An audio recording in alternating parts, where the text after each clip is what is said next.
this time. We were having an awful time a minute ago. So, let's hope it works. Anyhow, we were just talking about Sam Britton. A second ago, it looks like um, he may have stolen some other stuff. And, well, that's not a good thing.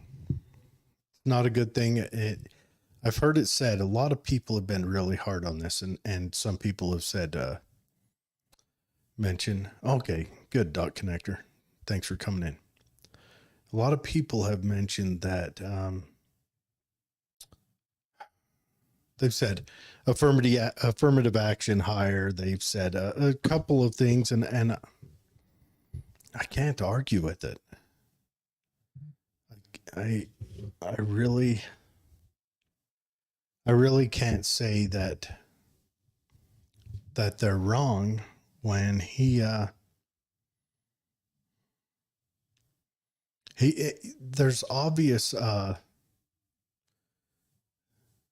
let's just say it's probably common in our politicians to have some mental issues, such as if someone has weird bedroom things they like to do, maybe even drug habits, alcoholism. But when those things cross over into unabashedly stealing from people because you have a bit of kleptomania going on, that's where I kind of wonder, like, how broken is this person? And I don't want to claim that it's his or their, sorry, Mr. Brenton, it's their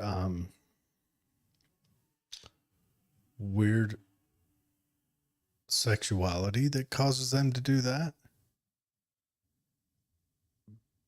But I think we need to take a closer look at anyone who has any kind of mental issue. My personal opinion, I think we need to dig into all politicians if we're paying them. And right now we've got people who get fired for stuff they say on Twitter and whatever. If they breach with the political line, we pay the politicians. We should be able to look into every bit of their history. I think they should be wide open.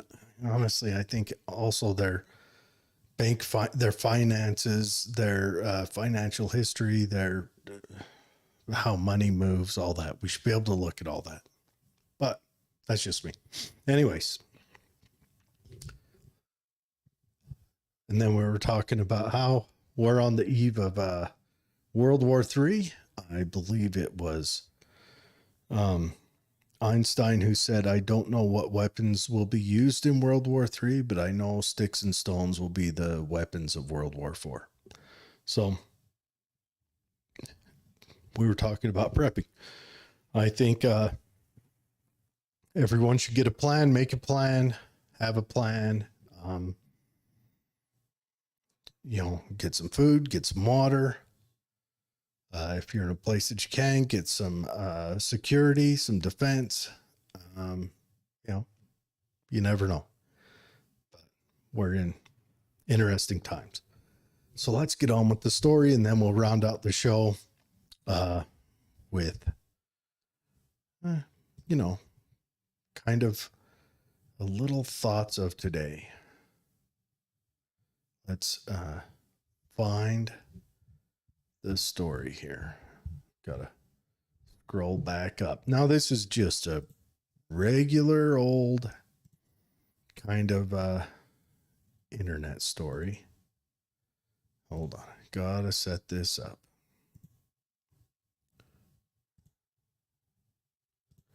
Okay.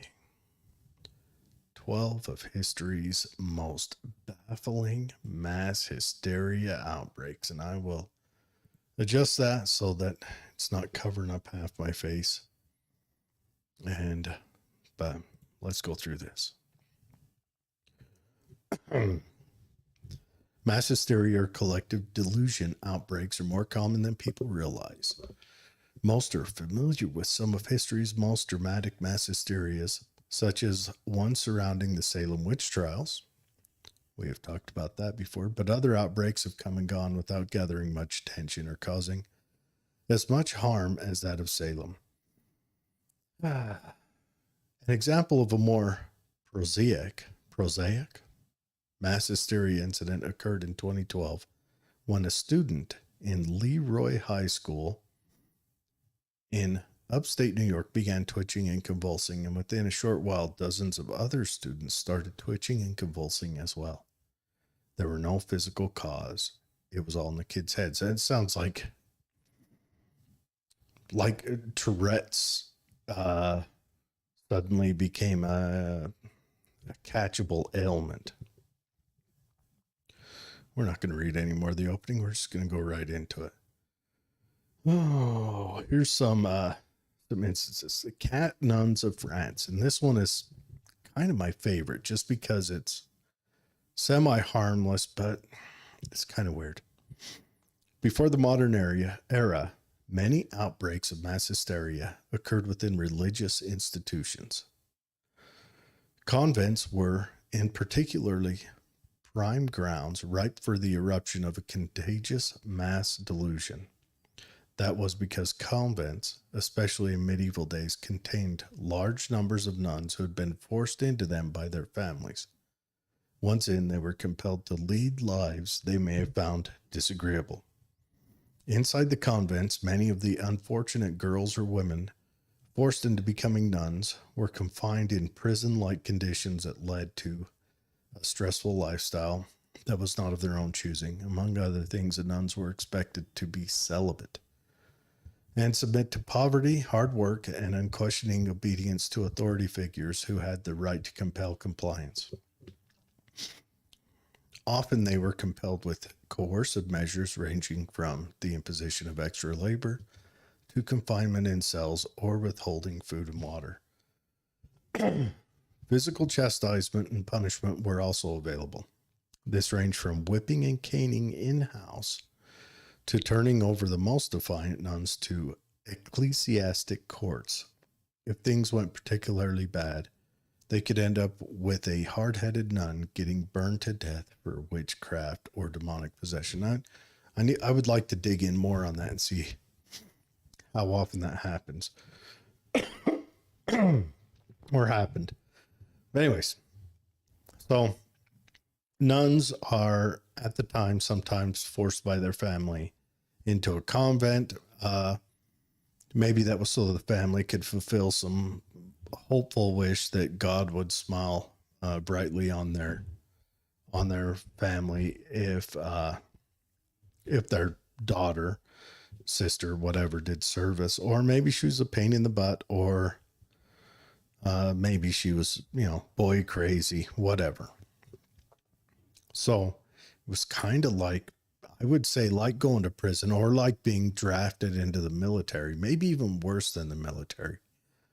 But, it's kind of ugly.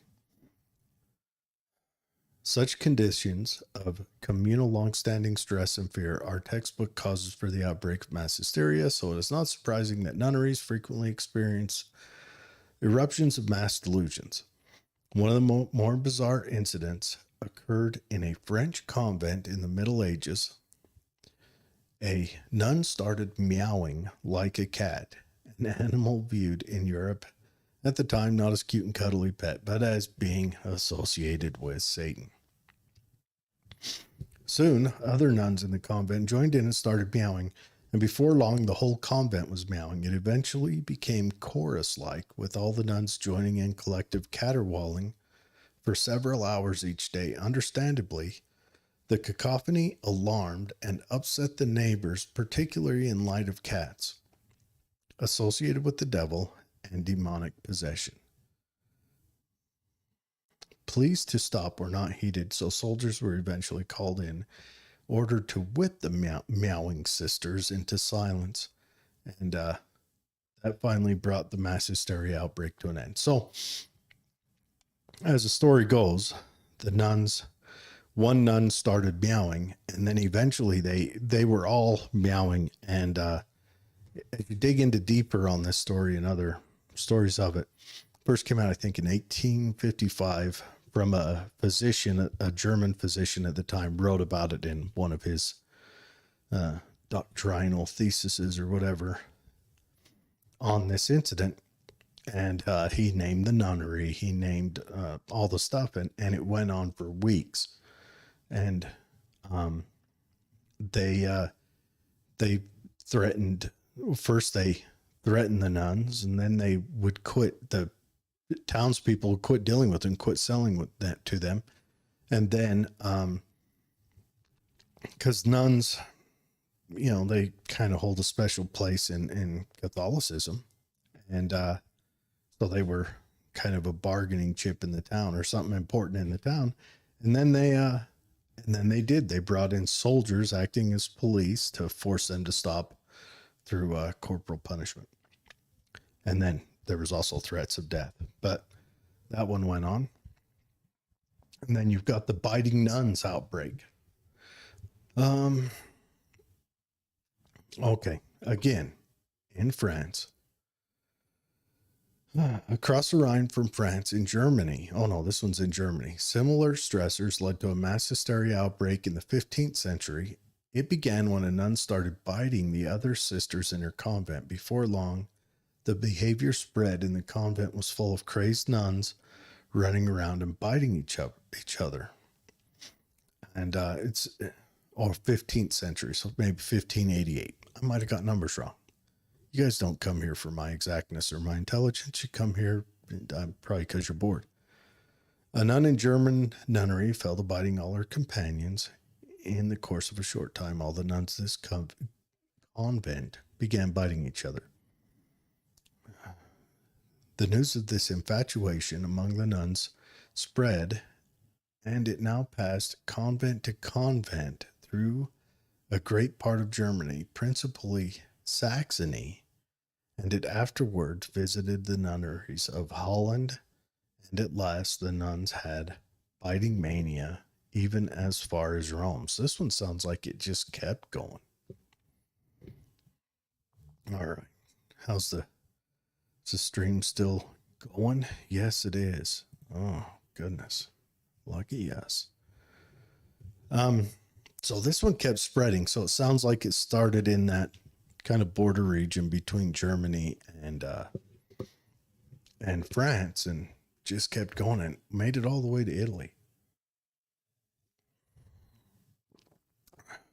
The authorities were baffled and alarmed and attempted various countermeasures as the nuns at length worried one another from Rome to Amsterdam. When prayers of masses failed, the church resorted to exorcisms and the casting out of devils and demons, but to no avail. They resorted to a more basic approach and threatened to flog or dunk into the water any nun that bit another. That worked, and after a few salutary examples were made, the nuns quickly came to their senses, and the biting fever rapidly subsided. But that is crazy. They just all started biting each other. Now, here's a crazy one. So it sounds like most of these were from about the 1500s. Okay. We all get a jingle or tune stuck in our heads every now and then. And this is the dance plague of 1518. And end up humming and mumbling it nonstop. We call them brainworms. Or on and off for hours or days on end. That is bad enough, but what about taking that up a notch? How about a dance move that one can't stop? Almost everyone loves a good shimmy. But what happens if the shimmy, I like that word, is so good that you just can't quit and end up dancing yourself to death? The brainworms at a couple places I worked, and I do this in my home now, I'll try to find a tune that I can get stuck in other people's heads. And then I'll leave them with the brainworm that they're going to sing to themselves the rest of the day just to be funny. That is what people of Strasbourg, Alsace, might be Alsace-Lorraine, in what is now France, discovered in July of 1518 when their town fell into the grip of a dancing mania. Hundreds of people started dancing nonstop for days on end. By the time the dance fever finally broke, many of the good people of Strasbourg had literally danced themselves to death from heart attacks, strokes, or plain exhaustion. It began innocently enough one sunny July morning when Fra Trofia started dancing in the street. That's why I need Betsy to read some of these.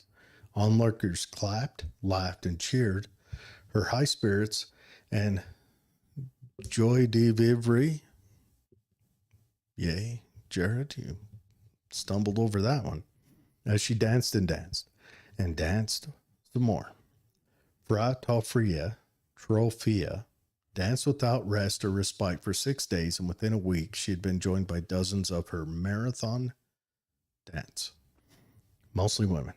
Alarmed authorities consulted local physicians who opined that the cause was hot blood, on the theory that the dancers would recover only if they got it out of their system by dancing continuously. Musicians were hired, a wooden stage was erected, and additional dancing space was made by opening up guild halls and clearing out the marketplace to make room. And those measures backfired and simply ended up encouraging even more people to join the hysteria. Within a month, the number of nonstop dancers had ballooned to the hundreds. And at the height of the craze, 15 dancers were dying each day from exhaustion and heart attacks. It was not an isolated incident between the 14th and 17th centuries. There were enough similar outbreaks for contemporaries to coin a term for the phenomena, Saint Vitus dance or St. John's dance. There is no modern consensus on the cause, so it is simply categorized as an unusual social phenomenon, a mass public hysteria, or psychogenic illness of unknown provenance.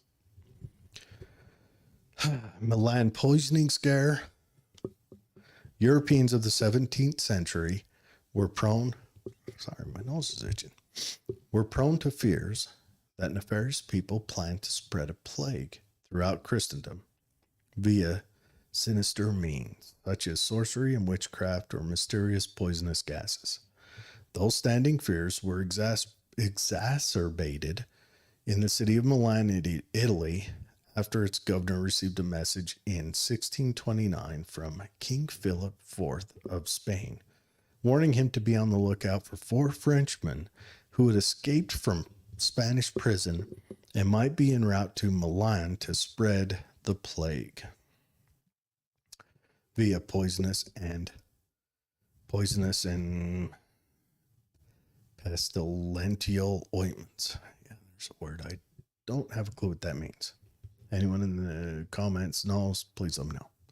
For months after the royal warning, tensions mounted in Milan, while the alarmed citizens kept wary lookout for suspicious characters and grew steadily more stressed out and frazzled as fears mounted of an imminent poisoning.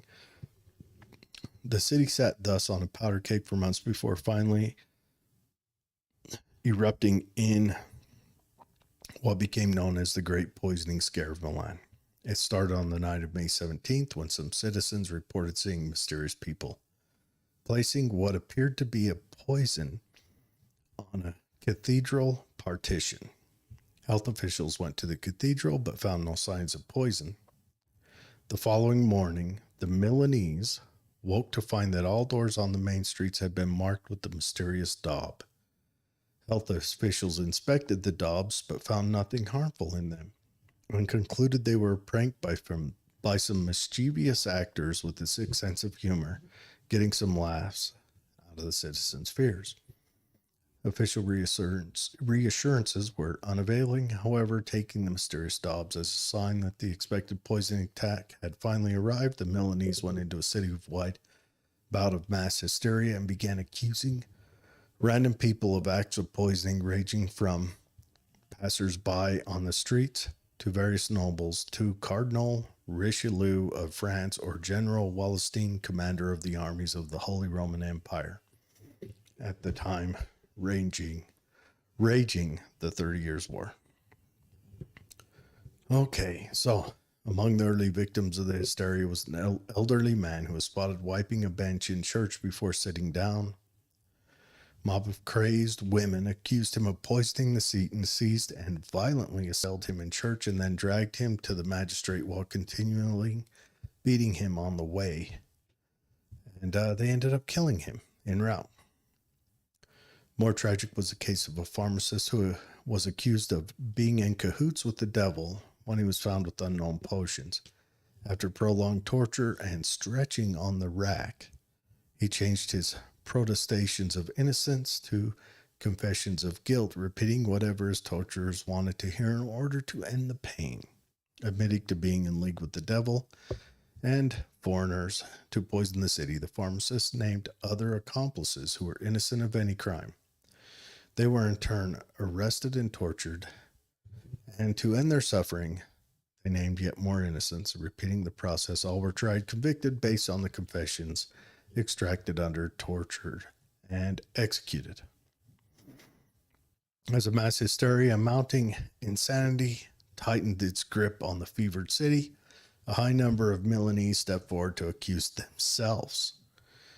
Many went to the magistrate and voluntarily confessed to amazing deeds of the supernatural, describing meetings with the devils, witches, sorcerers, and sundry practitioners of black magic in which they plotted to poison the city, as reported.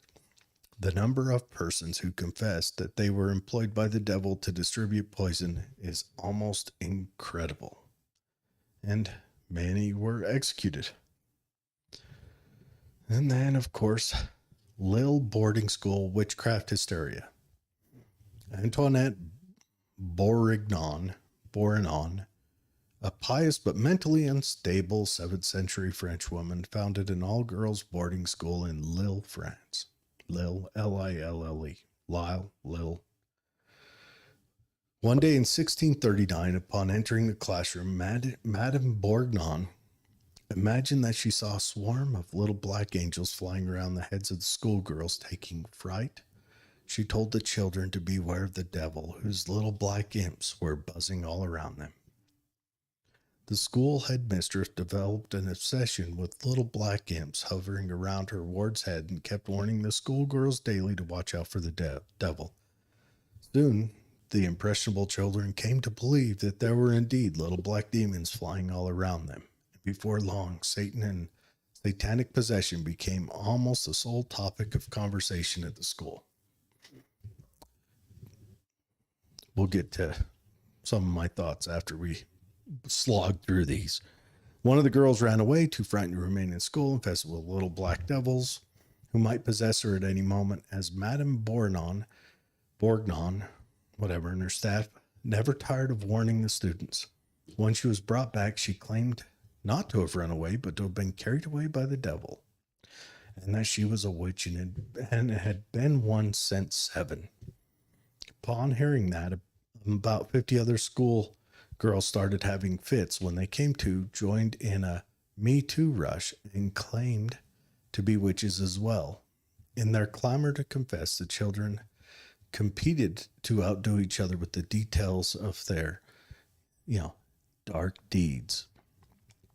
Some claimed to ride on broomsticks, only to be topped by others claiming an ability to pass through keyholes. Some claimed to feast on the flesh of babies and have attended the Dom Daniel, a gathering of demons. A formal investigation was launched. While some clergy and citizens of Lille were skeptical, the majority were of the opinion that the children's confessions were valid, that an example should be made by burning all 50 schoolgirls at the stake as witches. Their lives were only spared after some of the skeptical clergy, aghast at what was about to happen, insisted that the investigators dig in deeper. And that's when they discovered what the headmistress had done.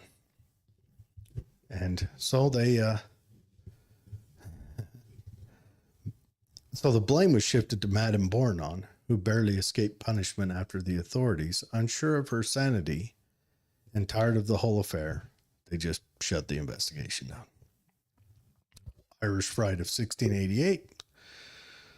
Britain's Catholic King James II, as his mostly Protestant subjects decried and feared his perceived machinations to restore Catholicism to the realm. The resentment was kept under control, however, as the concerned populace reasoned that the elderly monarch had no son when he died, would be succeeded by his staunchly Protestant daughter Mary, and even her more staunchly Protestant husband William of Orange. In 1688, however, King James unexpectedly had a son, removing at a stroke the opinion of running out the clock and waiting for the king's eventual death, and replaced by a Protestant successor. The simmering resentments came to a boil, setting in motion the glorious revolution that ended with the flight of King James II and his replacement on the British throne by his daughter Mary II and William III.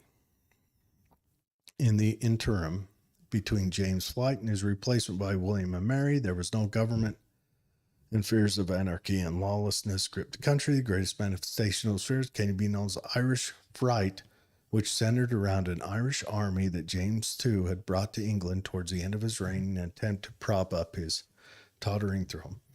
That army was greatly resented and feared by the English, many of whom recalled, and most of whom believed, stories of widespread Irish massacres and depravities against Protestants during the Civil War a few decades early.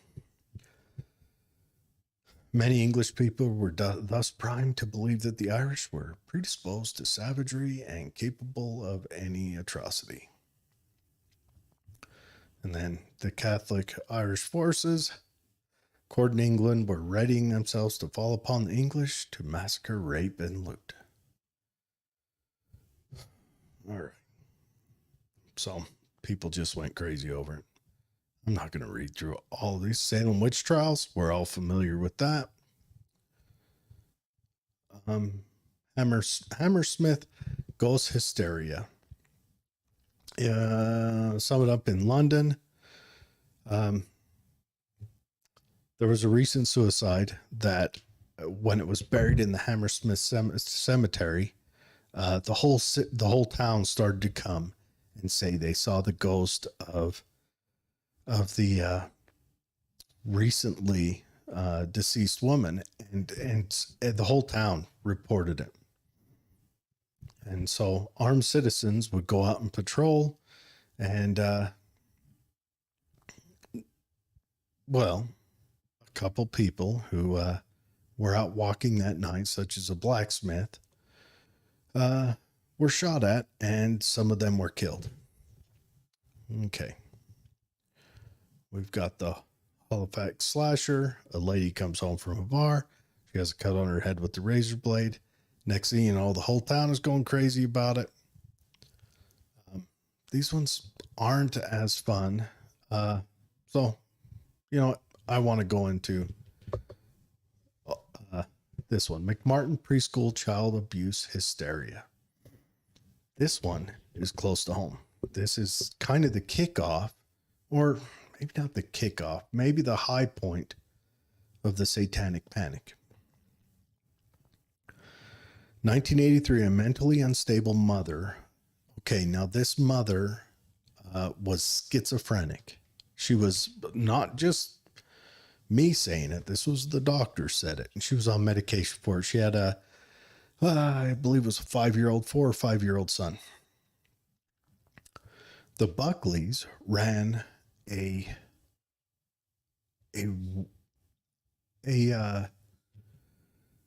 preschool for the upper middle class in Manhattan Beach, California. And the mother accused Ray Buckley of, I'm just going to shoot off the hip.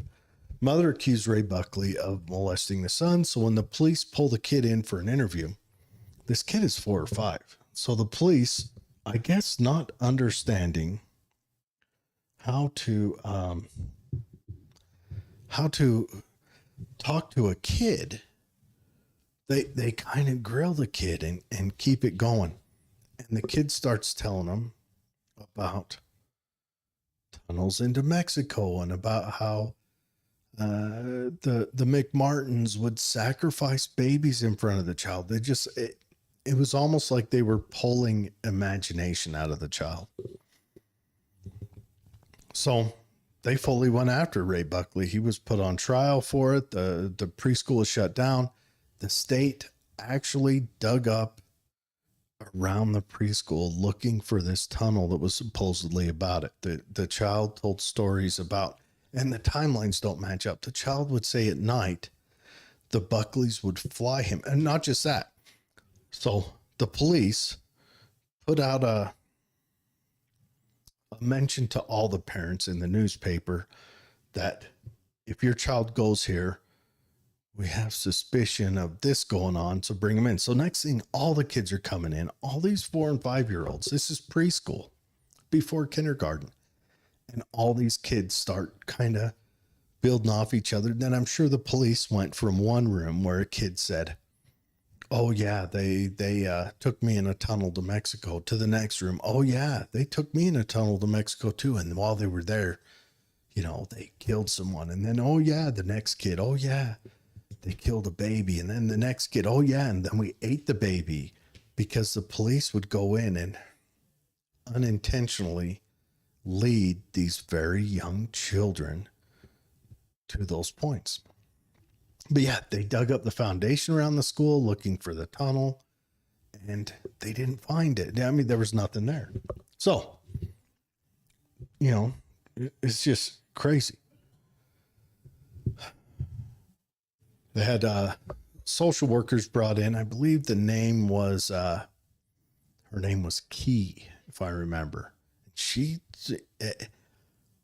social workers are in California kind of the welfare enforcement arm. And that lady, she broke with all of her oaths to do this. But that was our first show we ever did on this.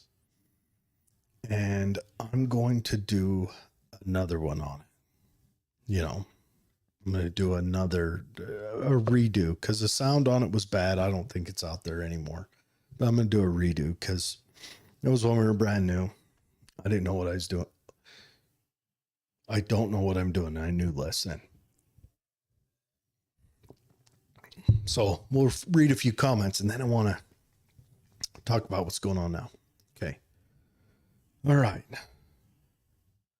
Dot Connector says it could be their plant-based diets. Now, there is French. St. Anthony's Fire is what they call it. It's ergot poisoning, which is a fungus that grows on rye. And as the cities grew up, they started having warehouses with lots of rye in it. The rye would be stored for extra long, get humidity in there. Ergot or ergo, I don't know. I'm not, but it's a fungus that would cause hallucinations. And so how many of these instances in the past could have been connected to natural causes like that? Like a fungus getting into you. Like if anyone's watching that Last of Us, that's a fungus that makes zombies. But how much of that could have happened? Okay. Also, the 100 monkey theory. Is that... okay, there's 2 monkey theories I've heard of. Dot, and correct me if I'm close, wrong, or other. One of them is that they have monkeys, they lower a banana in, and they have a ladder under the banana, And then one monkey goes to climb it and to get the banana, and they spray it with water. It's like a warning away from the banana. And then eventually, after all those monkeys have been replaced, all those monkeys have died or gone on to, have makeup tested on them, whatever. The monkeys still know not to let another monkey climb up there. So the monkeys will pull them down and sometimes violently correct them of that. And then there's another one that a monkey was taught to do something. And shortly after, a monkey somewhere else had that same knowledge, like a connection had been made universally in monkeys. I'd have to look into the story more. I've just heard about it. Okay. Dot Connector says, order out of chaos. Those kept in fear are easy to control. Bingo. So on to the mass hysteria we just lived through. So right now, going across the media and across the news, Fox News, all the internet's talking about it. The Department of Energy came out and said, yeah, we're pretty sure that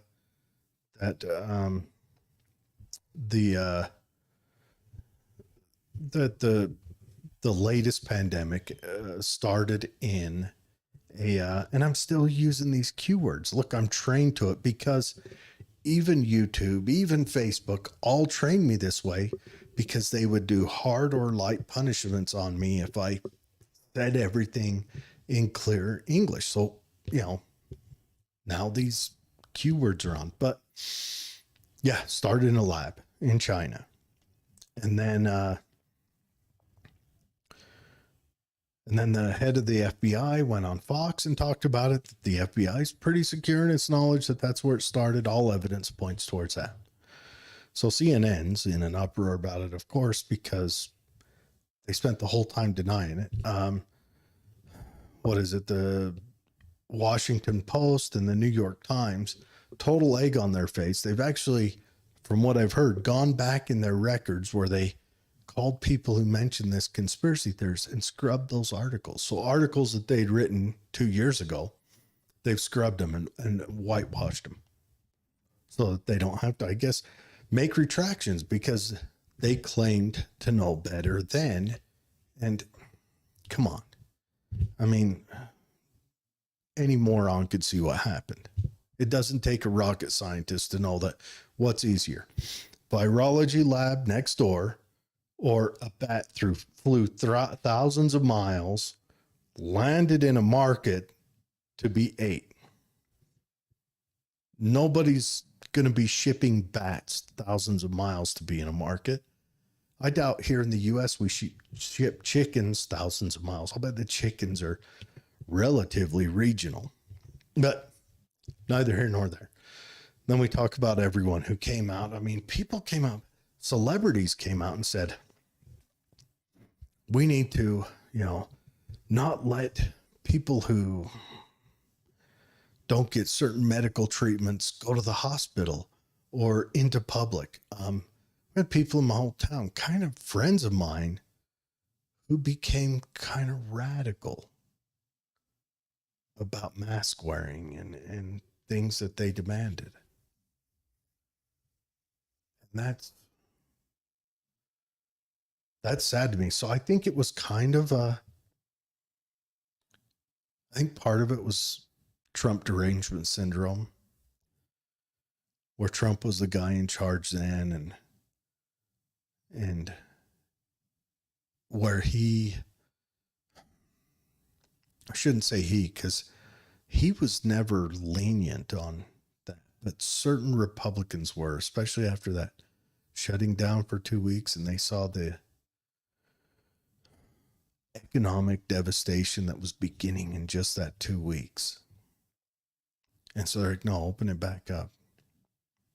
Like down in Texas where that lady, that hairdresser, got arrested and roughed up.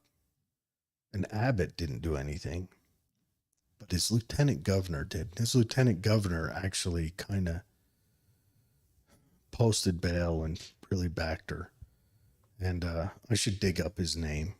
He was one of my favorites. He went on the news. He went on Fox or CNN or whatever, and he said, "Look, I'm 50 whatever years old. I've lived a good life. I don't want to shut down and ruin my kids' lives." I mean, let's look at how schools are doing now. How many people have, especially that puberty age boy, that early teenage to through high school boy who's, I mean, so many kids are just falling through the cracks. And then little ones, I guess there's a lot of, I don't know, facial expression disabilities and talking disabilities are coming out from the forced mask wearing and all that. Seems like we went through a little bit of a mass hysteria. Yeah. Dot says new behavior or ideas spread rapidly by unexplained means from one group to all related groups once a critical number of members of one group exhibit the new behavior or acknowledge the new idea. Yeah, that I think that's the one where the monkeys somewhere else learned the same thing. I can't remember what it was. I've only heard about it. But how crazy is some of the things that were said the last couple of years? And it seems like we're hitting that pendulum swing to the left quite hard. You know, we went through the when we talked about the satanic panic, that was kind of the pendulum swing to the right's apex, I think. There were other things that happened at different times, but that was like the universal society's pendulum swing as far to the right as it could go. And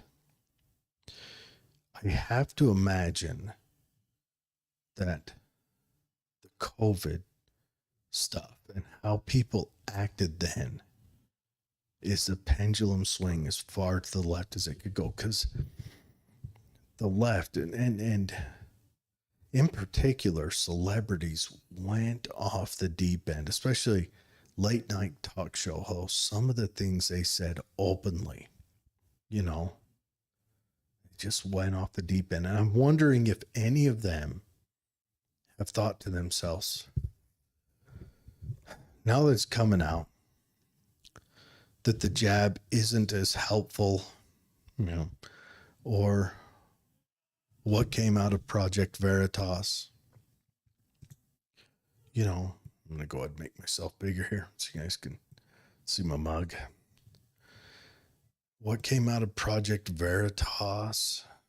What came out of, you know, the studies and the trials, Pfizer and all that? You have to think they're taking a step back and going, did I kind of lose it there? I wonder if people during the satanic panic after that was over, there was a family in Austin, a husband and wife, where I think the husband he went away in the 80s and got out in the teens. I think he did something like 30 or 40 years in jail. And the wife did just a couple years less than him on accusations that never got proven, and then they got acquitted after. Do you think people after that took a minute and said, wait a second, did we lose our mind? And I hope the people now, the Stephen Colbert's, the what's that guy that used to do the Man Show? I don't know, Quiffy McQuifferson, whatever. I hope they're taking a minute, recognizing what they did. Yeah, Gene Simmons. Yeah, Doc Connector says Gene Simmons went off the deep end. What about what's that guy who used to do the talk radio? Did that talk show. Howard Stern went off the deep end, locked himself in his house for like 2 years, and then was freaking out when he came out, wrote a whole story about it, how he's weirded out about going and eating in public. What is that? Man, it's not a very funny show. I'm trying to keep it funny. The cat nuns and the biting nuns were funny. No one died. The other death ones I didn't like. But where are we at now? Look at Cuomo. I mean, Cuomo was putting people who had infections in with the most vulnerable people. See, what was he doing there? Saving Social Security? It was crazy. But here we are. Here we are where I wonder when they're going to write about this. What's the history book going to look like? Stephen Colbert of the whatever show said anyone who doesn't believe it is crazy, or anyone who thinks that it came from a lab is crazy, or anyone who doesn't get this vaccine is crazy. Maybe the vaccine helps out a little bit. I don't know.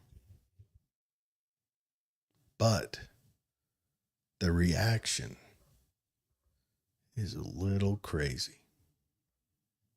It's a lot crazy. They lost their mind. Thanks for coming back on after I had my, floppy start in the beginning.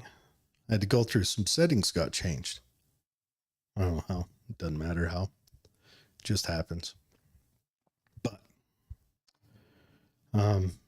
yeah, that's all I got for this show. It's all the news I got right now.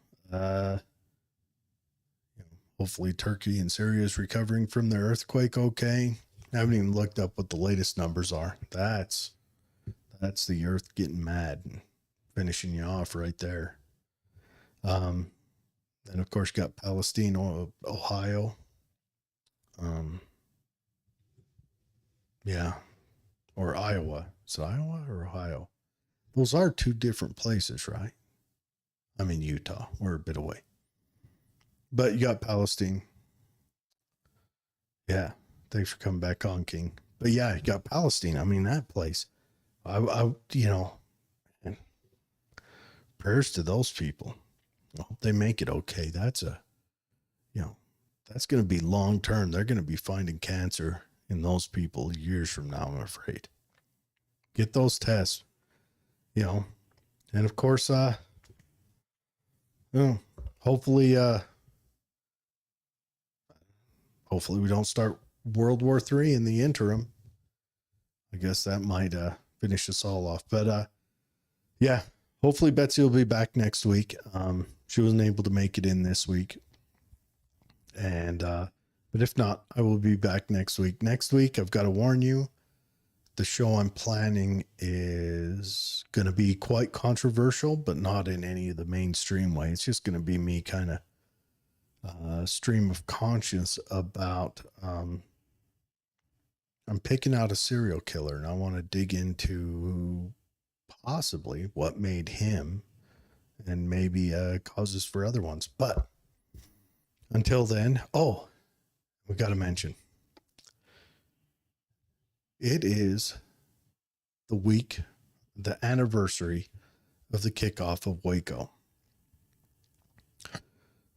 So I think we're also going to do a Waco show here in a couple weeks. Yeah, got to do that. 70 people murdered.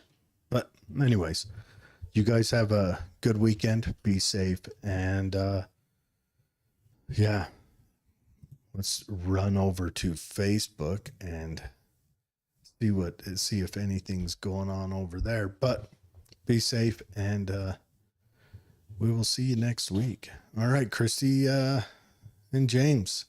Hello and hello. Good to see you guys. Had that little bump in the middle, but hopefully I've got that sorted out permanently. Yep. But that's all we got. Yes. Do a Waco show. Yeah, the Waco show's coming up. The question is I kind of want to do the Waco show the week of the anniversary of the murder. Dot Connector says do a Waco show. King says RIP to all the victims of the government killed in Waco. Yeah, or something, like 11 kids, a couple of infants. That's heavy. That's heavy. And then they celebrated and then went back and said they didn't. And they were real mournful about what they did. But we've got pictures, got proof that they celebrated. But you guys have a good weekend. Be safe. We'll be talking Waco. Also, maybe in the interim, we'll do a move protest Philadelphia bombing.